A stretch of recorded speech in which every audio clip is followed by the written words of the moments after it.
Hi, in this presentation I'm going to talk about synthesis in writing.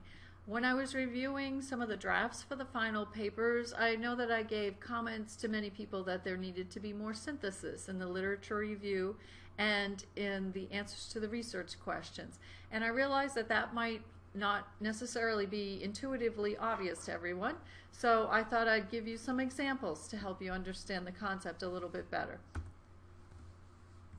So when you're doing your literature review, one of the first things that you want to keep in mind is that you shouldn't jump into a summary of an article without some sort of introductory sentence. And the introductory sentences are very important to the synthesis. For example, here is the first sentence about an article, and it starts out, Deborah Mayer founded the Central Park East Schools in New York City. Now, if somebody starts a paragraph with that, I'm not sure why we're reading about this particular article. So what you need to do is to have an introductory sentence, and here's one that actually went with that paragraph. Not everyone sees teachers' unions as the bully in the education reform debate. Deborah Mayer founded the Central Park, and then it goes on. So now we understand why we're reading about this particular article. The introductory sentence gives us a clue. So an introductory sentence can tell the reader what to expect in a paragraph. So in this example, in order to address the issues with ELLs in our education system, we need to start with teacher preparation programs. And then there's going to be more information about teacher preparation programs and ELL students. You can also have the introductory sentence summarize the main idea of the paragraph. For example, this one, charter schools are often mentioned in the debate on school reform, and it is in these debates when both sides can dig in their heels and fight. There was a disagreement in New York City, and then there's information about an article there. So that summarized what we were about to read.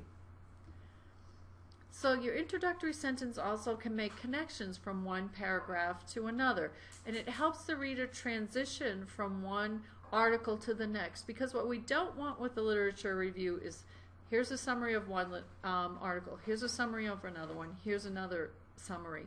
You want some transitioning between, and as the author you know the connections, or you understand the connections between all the articles, but as a reader we might not see those connections. So what you have to do is guide us through and say, now we're going to look at this article that's about this issue of the topic, or for example use transitioning words.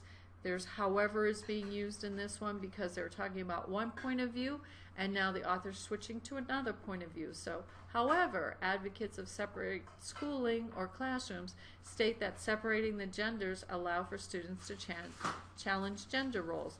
And then the author goes on to explain more about something from our textbook. So it's your job as the author to guide us through why we should be looking at all the different articles, pointing out what's important and calling our attention to what you think is relevant in that particular article. Now, the other part where you need to be synthesizing is in your responses to your research questions. So you need to be synthesizing both the qualitative and the quantitative data, and then presenting a story to us. So don't just dive into the data at the beginning of a paragraph. According to survey data, 45% of the respondents indicated that during the last month they had seen students who had been bullied, made fun of, and then 36% indicated that during the last month they had observed students spreading rumors.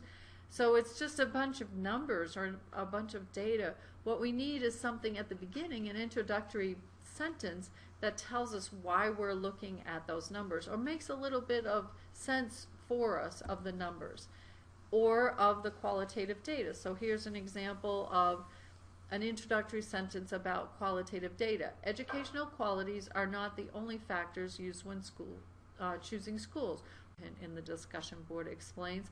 So now the person who's writing, the author, is telling us what's about to come in the remainder about the data, and it's the same as in the literature review. So the introductory sentences are very important.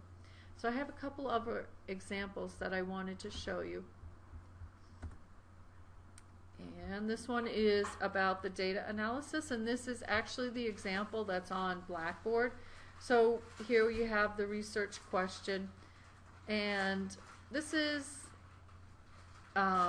before identifying challenges and barriers regarding including LGBT themed literature and civil rights issues in their classrooms, teachers initially gave feedback on how often they include LGBT themed literature and civil rights in their classes.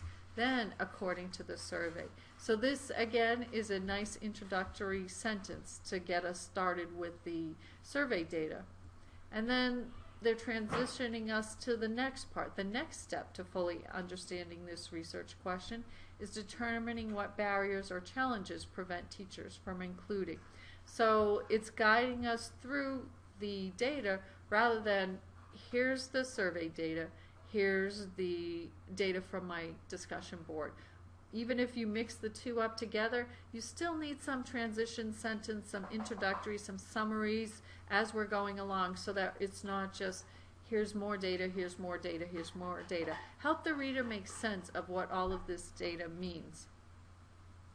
And let me just show you one other. Again, this is one of the other examples that's on the on Blackboard in Unit 5. So this is a literature review, and it has some nice beginning introductory paragraphs. But then to really do the synthesis, what this person did was they looked at the themes that were common in many of the articles that she had read. And then we see the themes here: socioeconomic status. And then here are the articles that are related to socioeconomic status. And then family structure. And then we see all of the articles related to her topic that have to do with family structures. And then I think another theme is age. So as the person was going through looking at all of the articles, just like we talked about with the discussion board, what were some reoccurring themes that came up in the literature? And so what she did was she looked at those themes and called them out. So you can do something like that for your literature review, and you can also do it for your analysis of your data as well. So I hope you find this helpful. If you need additional help, just get in touch with me and we can schedule a collaborate session, and I'll be happy to help you.